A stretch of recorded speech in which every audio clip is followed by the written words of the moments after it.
नमस्कार। आइए सुनते हैं गौरा पंत शिवानी जी द्वारा लिखी गई कहानी अपराधी कौन। अमला बार बार बाहर आती और अपने सजे बंगले की अनूठी सज्जा देखकर स्वयं ही मुग्ध हो जाती। रंगीन नीली मध्यम रोशनी के लट्टू पेड़ की हर पत्ती पर जुगनू बने चमक रहे थे।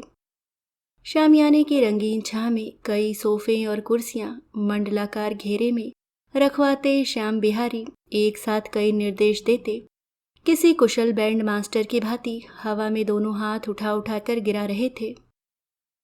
अमला को पति की हड़बौंग देख हंसी आ गई।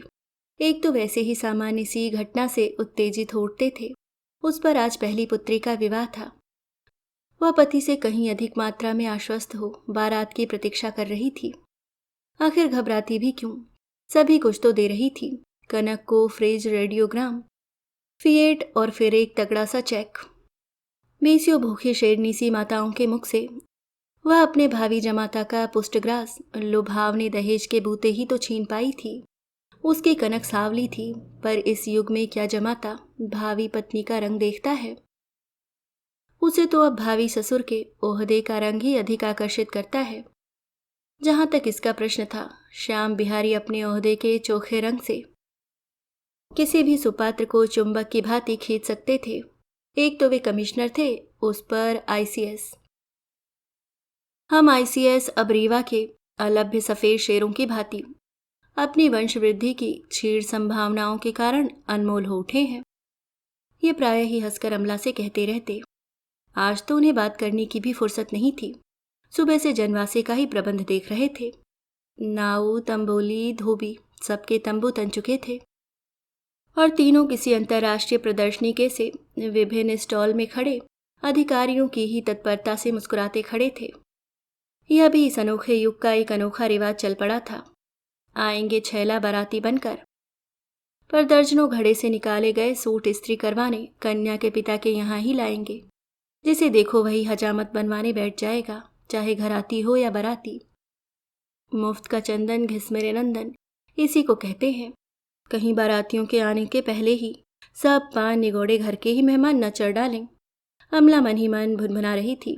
एक तो घर के ही मेहमान ने 4 दिनों से उसका पटरा बैठा दिया था। 5 दर्जन तो बच्चे ही भिनभिना रहे थे। उस पर देवरानी, जेठानी और चचेरी ममेरी नंदों के नखरे दे उसका खून खौल रहा था। इसी से भागकर बाहर आ गई थी। बरेली वाली ममिया सास को लहसुन प्याज की बदबू से दिल के दौरे पड़ने लगते थे। उनका कमरा अलग करके उठी ही थी कि 2 चचेरी नंदों में बच्चों को लेकर भयानक युद्ध छिड़ गया था। दोनों सगी बहनें थीं, पर आज आमने सामने तनी रणचंडी ही तो बन गई थीं। उन्हें छुड़ाकर अलग किया तो उसकी स्विस भाभी एक ही पेटीकोट और बिना बाहों का ब्लाउज पहने अर्धनग्ना अवस्था में अर्दली चपरासियों के सामने ही उसे साड़ी पहना देने का अनुरोध करने आधम की। पिछले माह उसका छोटा भाई विदेश से एक लंबा तंगड़ी ब्याह लाया था। क्या करती बेचारी अमला, भाई को बुलाती और भाभी को कैसे छोड़ देती। उसकी ताड़ सी देह में साड़ी लपेटना आकाश में चंदोवा टाकना था। साड़ी पहनते ही वह चटपट बाहर निकल आई थी। बारात भी तो आती ही होगी। उसने घड़ी देखी, अभी देर थी, पर बारात के आने से भी अधिक चिंता उसे एक और व्यक्ति के आने की थी, और वह थी उसकी फ्रांस प्रवासिनी ननद मीना, जो पूरे 20 वर्ष बाद मायके लौट रही थी। कभी यह ननद उसकी प्राण प्रिया सखी थी, वही उसे सिराखों पर बिठाकर इस गृह में लाई थी। उसकी सास ने तो दूसरी लड़की पसंद की थी। कुछ दिनों तक दोनों की मैत्री मोहल्ले भर की स्त्रियों के हृदयों में विष घोलती रही। दोनों एक से कपड़े पहनती, हंसती, खिलखिलाती, एक दूसरी को बाहों में लिए फिरती रहीं। फिर जैसा प्रायः ऐसी प्रगाढ़ मैत्री का अंत होता है, वैसा ही हुआ। अचानक दोनों में ऐसी ठनकी कि आंखों ही आंखों में नंगी तलवारें लपलपाने लगी और 2 टूटे हृदयों की दरार मीना की विदा तक नहीं जुड़ी। झगड़े का सूत्रपात हुआ था आभूषणों को लेकर। मीना की विधवा माँ का पूरा गहना एक सामान्य सी पोटली में बंधा काठ के बक्स में पड़ा रहता। कई बार पुत्र के समझाने पर भी वे बैंक में रखने को राजी नहीं हुई, तो खींचकर श्याम बिहारी ने कहना ही छोड़ दिया। पर इधर उनका अधिकांश समय तीर्थ यात्रा में ही निकलने लगा था और वे एक एक कर अपने आभूषण कभी बद्रीनाथ चढ़ाती, कभी रामेश्वरम। एक दिन अमला और मीना ने मंत्रणा की, जैसे भी हो अम्मा के इस धार्मिक औदार्य के सैलाब को बांधना ही होगा। अम्मा जी, अब मीना की सगाई हो गई है, आप ऐसे गहने मत लुटाइए, अमला ने एक दिन सास को टोक दिया। हाँ अम्मा, आज फैसला कर ही दो, क्या मुझे दोगी और क्या भाभी को। मुंह लगी मीना ने दोनों बाहें अम्मा के गले में डाल दी। कहीं ऐसा न हो कि कभी इस करमजली पोटली के पीछे हम दोनों लड़ पड़े। अमला हो होकर हंस उठी थी। तब तक दोनों ननद भाभी अटूट मैत्री के इस रस सागर में आकंठ डूबी थीं। किसी के कलह की काल्पनिक संभावनाओं का प्रसंग भी हास्यास्पद लग उठा था। ला मरी, निकाल ला पोटली, आज ही बाट बूट कर झगड़ा निपटा दूं। अम्मा ने चाबी का गुच्छा हंसकर पटक दिया था और मीना चटपट पोटली निकाल लाई।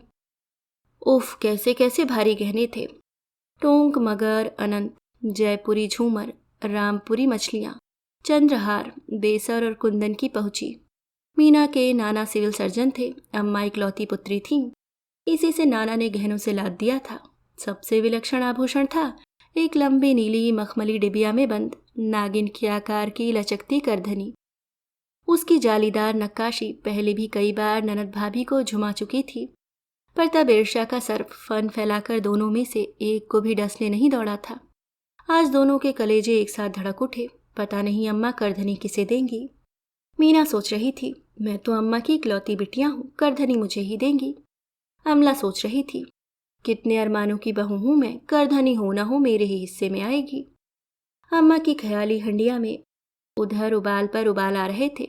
सब गहना मन ही मन बांट चुकी थी, पर दोनों की तृष्णा के प्राण उनकी करधनी पर ही अटके हैं। वे जान गई थीं, बेटी तो पराया धन है, कल परसों ब्याह होगा तो पराई हो जाएगी।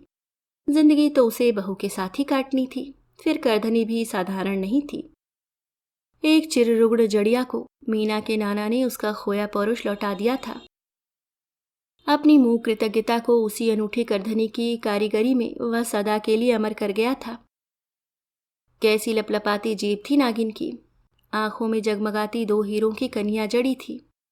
उस चमत्कारी करधनी का एक और आकर्षण था, एक पेच घुमाते ही वह अपनी केचुली छोड़ देती, जो क्षण भर में सिमटकर बाईं ओर चाबी का गुच्छा बनकर लटक जाती थी।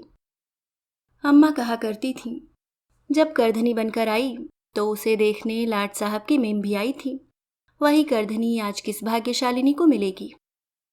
अम्मा ने एक एक कर गहनों की 2 ढेरियां बना दी। टोक, बेसर, चंद्रहार अमला का, कंकड़, झूमर, सतलड़ी मीना की, राजस्थानी बोरला अटर बटर आया अमला की ढेरी में, कुंदन की चंपाकली, उड़ीसा की कटकी, सोने की कंघी मीना की। दोनों ढेरियां ऐसी न्यायपूर्ण सूझबूझ का प्रतीक थीं कि किसी में भी घटबढ़ का प्रश्न ही नहीं उठता था। अकेली करधनी बच गई। मीना अचानक मचल गई। अम्मा, चाहे हमारी ढेरी के 2-3 गहने भाभी की ढेरी में डाल दो, पर हम तो करधनी ही लेंगी। उसने करधनी सचमुच उठा ली। सास ने बहू की गंभीर मुखमुद्रा देखी तो बड़े चातुर्य से बिगड़ती स्थिति संभाल ली। अच्छा अच्छा, देखा जाएगा, अभी तो तू दोनों पोटलियां बक्से में डाल दे। करधनी अलग रख दी है मैंने, पूर्जी डाल दे। क्यों, है ना बहू? पर अम्मा की पूर्जी के पहले ही नियति की पूर्जी पड़ गई। मीना के विवाह की तिथि निश्चित हुई तो गहने झलवाने सुनार बुलवाया गया। दोनों पोटलियों के गहने ज्यों के त्यों धरे थे, अकेली करधनी ही नहीं थी। अम्मा तो पागल ही सी हो गई थी। एक तो शुभ कार्य के पहले सोना खो गया था, महा अपशकुन, उस पर उनका सबसे प्रिय आभूषण। अम्मा ऐसा फूट फूट कर बाबूजी की मृत्यु पर भी नहीं रोई थी। पर यह हो कैसे गया? चाबी तो निरंतर उन्हीं के पास रहती थी। कभी कभी बहू मांग लेती और कभी बिटिया। शीशम का वह बक्सा उन्हीं के कमरे में धरा रहता और वे दिन रात उसी कोठरी में खजाने पर बैठे सर्प की भांति कुंडली मारे बैठी रहती। भोली अम्मा भागती भागती भृंगु संहिता के पंडित जी के पास भी गई थी। खोई वस्तु का चोर घर ही में है, पर मिलेगा 20 साल में। भाड़ में जाए करधनी। मीना के आंसू टपकने लगे थे। 20 वर्ष तक क्या उसकी कमर ऐसी ही लचीली रह जाएगी? क्या करेगी करधनी का जब कमर ही नहीं रहेगी? फिर बेचारी रिक्त कमर लेकर ही ससुराल चली गई थी। ससुर फ्रांस में इत्र के प्रसिद्ध व्यवसायी थे। पति के साथ मीना ने स्वदेश त्याग दिया। धीरे धीरे वह माँ, भाई, भाभी सबको भूल गई, पर करधनी को नहीं भूल सकी। इतना वह खूब समझती थी कि चतुरा नटिनी सी भाभी की फुर्तीली उंगलियों ने ही भोली अम्मा की चाबी तिड़ीकर रात ही रात में करधनी गायब कर दी थी। आज पूरे 20 वर्ष पश्चात वह भाई का पत्र पाकर स्वदेश लौट रही थी। अम्मा अब नहीं रही, पर फिर भी मायका मायका ही था। भैया को देखा तो वह रही सही, पूर्व शत्रुता भी बिसर गई। भैया ने मूछें रख ली थी, कनपटी के बाल सफ़ेद हो गए थे और क्षण भर को उसे लगा जैसे बाबूजी ही हंसते खड़े हो गए हैं। और मौसी, कितना बुढ़ा गई थी मौसी, सामने के 2 दांत टूट गए थे, ठीक जैसे अम्मा की पोपली हंसी का नक्शा फिर से उतार कर रख दिया था विधाता ने। वह तो आंसू ही नहीं रोक पाई। क्यों री मुनिया, दामाद को नहीं लाई? मौसी ने पूछा। अरे मौसी, उन्हें क्या अपने कारोबार से फुर्सत रहती है? उसने बड़े गर्व से कहा और भाभी की ओर बाहें फैला दी। उसकी तन्वी भाभी बेहद फूल गई थी। करधनी धरी भी होगी तो इस विराट परिधि को कहाँ घेर पाएगी? उसे मन ही मन गहरा संतोष हो गया। उसकी कमर तो अभी भी विदेशी कॉर्सेट के बंधन में कसी उसकी कौमार्य अवस्था का 21 इंच घेरा निभा रही थी। तुम तो मीना वैसे की वैसी ही धरी हो। भाभी का कंठस्वर भी शरीर के साथ साथ मांसल हो उठा था। भतीजी कहाँ है मेरी? मीना ने बड़े लाड से पूछा और भाभी ने एक सावली सी लड़की को उसकी ओर ठेल दिया। मीना ने भतीजी का माथा चूमकर कहा, मेरी दिव्या से 1.25 महीने बड़ी है तू। उसे क्यों नहीं लाई बुआ? भतीजी ने पूछा। उसे अपनी दुकान सौंप आई हूँ रानी। एक दिन भी बंद रहती तो लाखों का नुकसान हो जाता। क्रिसमस आ रहा है। बुआ ने दर्पपूर्ण उक्ति से महिला वृंद को घायल किया और धम्म से कुर्सी पर बैठ गई। मीना की दुकान भारतीय वास्तव में फ्रांसीसी सुंदरियों के लिए एक बहुत बड़ा आकर्षण थी। भारतीय गहने, साड़ियाँ, आलता, नकली चोटियाँ, झूमर, यहाँ तक कि मांग भरने का सिंदूर और बिछुए का जोड़ा भी मिल सकता था वहाँ। कभी फ्रांस में इक्के दुक्के भारतीय विवाहों के लगन खुलते तो मीना ही दुकान की सुहाग पिटारी जुटाती। काश अम्मा की करधनी होती तो वह टिकट लगाकर प्रदर्शनी से ही माला माल हो जाती। ऐसी व्यावसायिक खटकेबाजी में उसकी कल्पना बेजोड़ थी। कुल जमा 3 दिन के लिए आई हूँ भाभी। इधर तुम्हारी रानी विदा हुई और मैं उड़ी फ्रांस को। अपने तीक्ष्ण रंगे नखों को उसने चिड़िया के उड़ जाने की मुद्रा में चमकाकर भतीजी को बुरी तरह प्रभावित कर दिया। जयमाल का समय हुआ तो अतिथियों की दृष्टि सलोनी दुल्हन के चेहरे पर टिकने के बजाय उसकी प्रौढ़ा बुआ की सावली गर्दन पर जम गई। मीना एक अद्वितीय हीरों का हार पहने द्वार पर खड़ी मुस्कुरा रही थी। फुसफुसाहट तीव्र हो उठी। कैसे जगमगा रहे हैं, असली हीरे हैं। चल हट, विदेशी नकली हार भी ऐसे ही जगमगाते हैं। पिछले साल मेरा छोटा भाई मॉन्ट्रियल से लाया था। नहीं नहीं, फ्रांस में इनके ससुर का लाखों का व्यापार है। इनकी भी तो दुकान है। क्या बेचती है?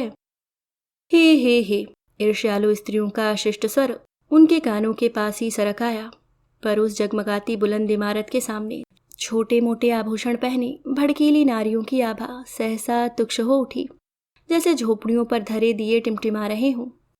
क्यों री मुनिया, हार तो असली लगे है। 8-10 हजार का तो होगा ही। मौसी ने बड़ी ललक से हार के लोलक को हाथों में ले लिया। 80 हजार का है मौसी, मीना ने कुछ ऊंचे ही स्वर में कहा। अपने दामी आभूषण का मूल्य बताने में क्या कभी नारी चूकती है? फिर तो दूल्हे को देख ही कौन रहा था। आंखों ही आंखों में हार की आलोचना चल रही थी। कहा था ना मैंने, 80 हजार का है। ओह, सूरत तो 125 की भी नहीं है। पर एक एक कर झोपड़ियों के टिमटिमाते दिए बुझ गए। बुलंद इमारत जगमगाती रही। दूसरे दिन बारात विदा हो गई और अतिथियों के बिस्तर बंधने लगे। एक तो लड़की के विवाह की रौनक विद्युत छटासी क्षण भर में ही लुप्त हो जाती है। उस पर गृहस्वामिनी भी अतिथियों को रोकने के मूड में नहीं थी। मीना ने भी भाभी के तुच्छ स्वभाव को परख लिया था। उसने जाने का प्रसंग उठाया तो अमला ने औपचारिक स्नेह की सामान्य दलीलें दी, फिर मान गई। बाजार से तुम्हारे लिए मेवे और ताजी मिठाई लेती आऊं, कह वह झूला लेकर चली गई। तो मीना विवाह के भब्बभड़ के बाद पहली बार घर में अकेली रह गई। जाने के पहले मायके की ममता और घनेरी हो आई। घूम घाम कर वह अम्मा का बचा खुचा सामान देख रही थी और स्मृतियों के पट खुलते जा रहे थे। बाबूजी की आराम कुर्सी, अम्मा का पीढ़ा, उसका बोर्डिंग का सहचर काला स्टील का बक्सा, सहसा वह ठिठक गई। शीशम का वही बक्सा जिसके अभेद्य ताले को बिना खोले ही किसी कुशल हुडनी ने करधनी गायब कर दी थी। बड़े लाड से उसने ताले को हाथ में लिया और न जाने किस ममता के अदृश्य स्पर्श से ताला खट से खुल गया। शायद बाजार जाने की हड़बड़ी में भाभी ठीक से बंद नहीं कर पाई थी। देखूं भाभी इसमें अब क्या रखती हैं। मीना ने दोनों हाथों से भारी ठकना उठाया, पर क्या केवल इसी कौतूहल ने उसे प्रेरित किया। पुराना किनारी गोटा, टूटे प्लग और अम्मा का फुलवरी दुपट्टा, कैसी प्यारी प्यारी कस्तूरी की सी महक थी। ठीक अम्मा की देह, परिमल की सी परिचित लपट। बड़े लाड से भावुकता के आवेश में उसने दुपट्टे को गालों से लगाने को उठाया तो एक भारी सी पोटली भी उसी के साथ साथ उठाई। उसका कलेजा उछलकर बाहर आ गया। वही चमक दमक और वही चमकती आंखें। अनुभव हाथों के अनुभूत स्पर्श ने पेच घुमाया। क्षण भर में सरपणिकी के चुलचाबी का गुच्छा बनकर लटक गई। कुछ देर तक वह सोचती रही, फिर एक तड़प से करधनी लेकर उठ गई। काठ का बक्सा फिर ज्यों का त्यों ताला लटकाए निर्जीव बन गया। भाभी लौटी तो मीना अपनी साड़ियां तह कर रख रही थी। भोले चेहरे पर एक शिकन भी तो नहीं उभरी। हाय मीना, तुमने अभी से सामान बांध लिया? अमला ने पूछा और हाथ का बैग जमीन पर पटक ननद के गले में बाहें डाल धम्म से वहीं बैठ गई। हाय मत जाओ मीना, इतने सालों में तो लौटी हो, वह रुआसे स्वर में बोली।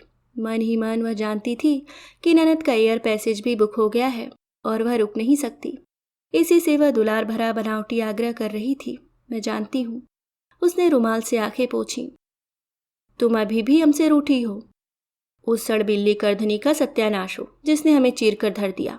तुम्हारे भैया की कसम खाकर कहती हूँ मीना, मैंने उस हरामखोर महाराजिन को रात के 2 बजे अम्मा के कमरे से निकलते अपनी आंखों से देखा था। सच भाभी? मीना को बड़ा आनंद आ रहा था। सांप का पैर आखिर सांप ही पहचानता है। फिर तुमने पकड़ क्यों नहीं लिया बज्जात को? हाय मेरा कलेजा तो तुम जानती हो एकदम पिद्दी का है। सोचा एक तो अम्मा के गौने में महाराजिनी आई थीं, उतना मानती थी अम्मा, कहीं करधनी नहीं निकली तब। भाभी के चेहरे पर ऐसा बचपना खेलने लगा जैसे दूध के दांत भी न टूटे हों। हाय रे मेरी पिद्दी, मीना ने बड़े लाड से भाभी को बाहुपाश में कस लिया। अब खबरदार जो उस करधनी का नाम लिया, मुझसे बुरी कोई नहीं होगी। हाँ सामान बांध लूं, फिर रात को खूब आराम से बातें करेंगे। करधनी सबसे नीचे धरी फ्रेंच शिफॉन की साड़ी के नीचे हीरों के हार के साथ कुंडली मारे पड़ी थी। उस रात को 12 बजे तक ननद भाभी बतियाती रहीं। हार सहेज कर रख लिया ना मीना, कहीं बटुए में ही धरकर तो नहीं भूल गई? बड़ी लापरवाह हो तुम, भाभी ने पूछा तो मीना अंधेरे ही अंधेरे में मुंह फेर कर मुस्कुरा ली। हाँ भाभी, वह तो मैंने कल ही सूटकेस में बंद कर लिया था। मैं तो आज तुम्हारे ही साथ सोऊंगी, पता नहीं फिर कब मिलना हो। वह कूद कर मीना के साथ लिपट गई। सुबह उठी तो भाभी उठकर उसके साथ धरी जाने वाली पकवानों की टोकरी सजा रही थीं। भाई भाभी दोनों उसके साथ स्टेशन भी आए, पर तीनों ऐसे ठीक समय पर पहुंचे कि सामान लगाते ही गार्ड ने झंडी हिला दी। बड़ी हड़बड़ी में मीना द्वार पकड़कर ही खड़ी रह गई। अपने वातानुकूलित डिब्बे में वह अकेली थी। दामी चीज लेकर सफर कर रही मीना, सूटकेस को सिरहाने धर लेना। भाभी उसके पास ही आकर फुसफुसाई तो मीना का चित्त पश्चाताप से खिन्न हो गया। कितनी नीच थी वह। 20 वर्ष पहले भाभी ने उसकी गर्दन पर छुरी फेरी थी। आज वह उसी जघन्य अपराध को दोहरा रही थी। अब तो उसके जी में आ रहा था वह करधनी निकालकर भैया भाभी के चरणों में लौट अपना अपराध स्वीकार कर ले। विदा की वेला पुनः अम्लान हो उठेगी। पर गाड़ी स्टेशन छोड़ रही थी। किसी भी भावुकता के लिए अब समय नहीं था। भाई और भाभी की आंखें गीली हो आई थीं। अमला बुरी तरह नाक झिझोड़ती सिसक रही थी। मीना भी अब अपने को नहीं रोक सकी और बच्चों की भांति सुबह उठी। 1 घंटे बाद तूफान में धड़धड़ाती पटरियों का कलेजा रौंदती चली जा रही थी और मीना दोनों हाथों से माथा पकड़े शून्य दृष्टि से अपने चारों ओर बिखरे साड़ियों के अंबार को अविश्वास से देख रही थी। वह बार बार एक एक साड़ी को झटक रही थी। यही क्रम वह पिछले 1 घंटे में बीसियों बार दोहरा चुकी थी। नहीं, कहीं नहीं थी। आखिर सोई तो थी नहीं। रात भर भाभी उसे गलवहियों में घेर कर सोई थी। चाबी का गुच्छा पार करने में उन अद्वितीय उंगलियों ने फिर अपनी प्रतिभा का प्रदर्शन कर दिया था। करधनी तो गई ही, साथ में उसके हीरों का हार भी ले गई। अब वह अतुल को क्या मुंह दिखलाएगी? जल्दी जल्दी में बीमा भी तो नहीं करा पाई थी। फिर मायके में गहने की चोरी, क्या कुछ कम लज्जास्पद घटना है? अब क्या करे? क्या फिर मायके लौट जाए? क्या कहेगी भाभी से? यही ना कि भाभी तुमने मेरे हीरों का हार चुरा लिया। पर भाभी तो पलटकर जीवा का घातक प्रहार सिद्ध कर सकती थी। मीना, तुम क्या मेरी करधनी चुरा कर नहीं भागी? उसके हीरे के हार का केवल लोलक ही बेचने पर भाभी के पूरे खानदान की बेटियां ब्याही जा सकती थीं। हाय, कितने छोटे अपराध की कितनी बड़ी सजा दे गई भाभी। अभी आप सुन रहे थे गौरा पंत जी की लिखी कहानी अपराधी कौन। दोस्तों, अगर आप चैनल पे नए हैं तो सब्सक्राइब करना ना भूलें। धन्यवाद।